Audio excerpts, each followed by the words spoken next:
Nah, apa sih itu demokrasi?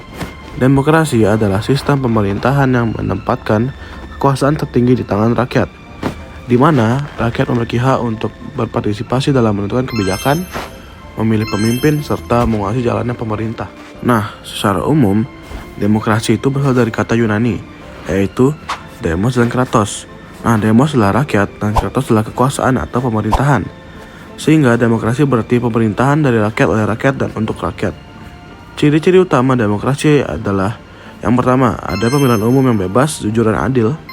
Kedua, kebebasan berpendapat, berkumpul, dan berserikat. Ketiga, persamaan hak bagi seluruh warga negara di hadapan hukum.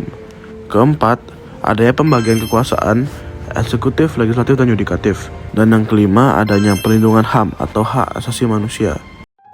Nah, demokrasi di Indonesia sendiri memiliki ciri khas yang dikenal sebagai demokrasi Pancasila. Demokrasi ini berlandaskan nilai-nilai Pancasila, yaitu kerakyatan yang dipimpin oleh hikmat kebijaksanaan dalam permusyawaratan atau perwakilan, dengan tujuan mewujudkan keadilan sosial dan kesejahteraan rakyat. Pelaksanaannya mengutamakan asas musyawarah mufakat, gotong royong, serta kekeluargaan yang dijiwai nilai religius, kemanusiaan, persatuan, dan keadilan sosial. Demokrasi Pancasila juga tumbuh dari budaya bangsa sejak zaman nenek moyang, misalnya dalam musyawarah warga, pemilihan ketua adat, atau pengambilan keputusan bersama. Selain aspek politik, demokrasi Pancasila juga mencakup bidang ekonomi, sosial, dan budaya sehingga menjadi sikap hidup masyarakat Indonesia yang menolak paham individualisme dan liberalisme ala barat. Pengertian pemilu demokrasi. Pemilu demokrasi adalah proses pemilihan umum yang dilakukan rakyat secara langsung, umum, bebas, rahasia, jujur, dan adil untuk memilih wakil rakyat maupun pemimpin, sebagai wujud kedaulatan rakyat dalam sistem pemerintahan demokrasi. Lalu, ada tujuan pemilu demokrasi, yaitu yang pertama, menyalurkan kedaulatan rakyat dalam menentukan pemimpin dan wakil rakyat. Yang kedua, membentuk pemerintahan yang sah, kuat, dan stabil. Lalu yang ketiga, menjamin adanya pergantian kekuasaan secara damai. Yang keempat, menegakkan prinsip keadilan, keterbukaan, dan akuntabilitas dalam pemerintahan. Yang kelima, mewujudkan partisipasi rakyat dalam kehidupan politik. Lalu adapun manfaat pemilu demokrasi. Yang pertama, memberi kesempatan rakyat untuk berpartisipasi dalam menentukan arah bangsa. Yang kedua, menjadi sarana kontrol rakyat terhadap pemerintah. Yang ketiga, mendorong terciptanya pemerintahan yang bersih dan bertanggung jawab. Yang keempat, menumbuhkan kesadaran politik dan pendidikan demokrasi bagi masyarakat.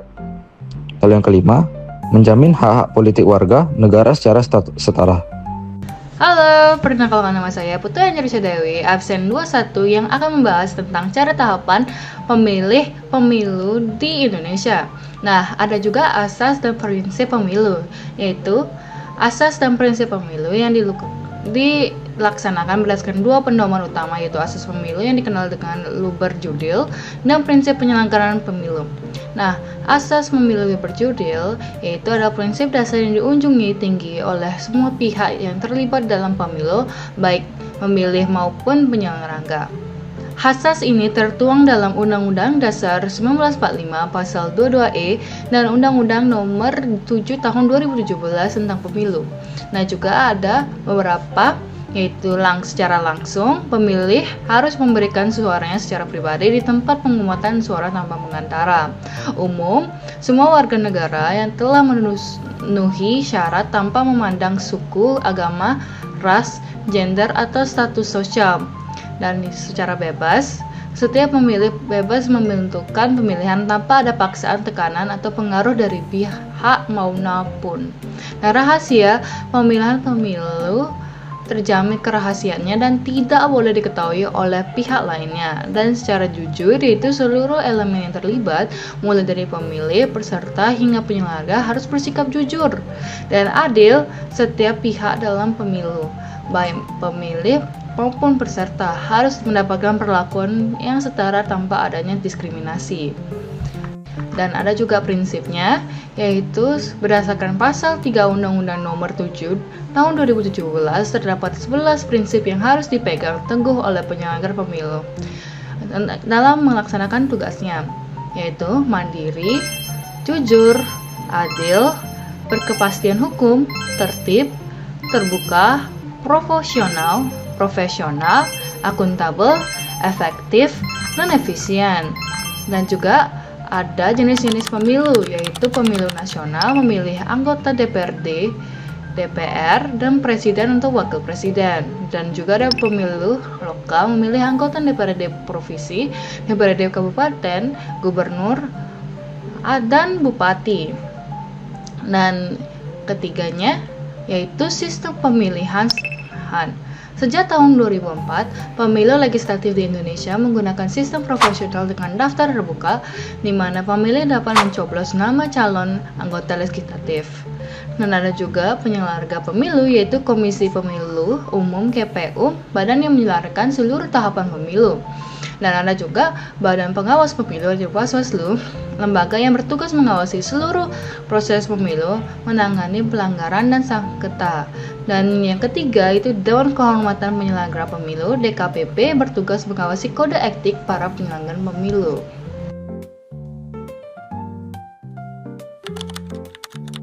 Pemilih pemula merupakan kelompok orang yang baru pertama kali menggunakan hak pilihnya dalam pemilu.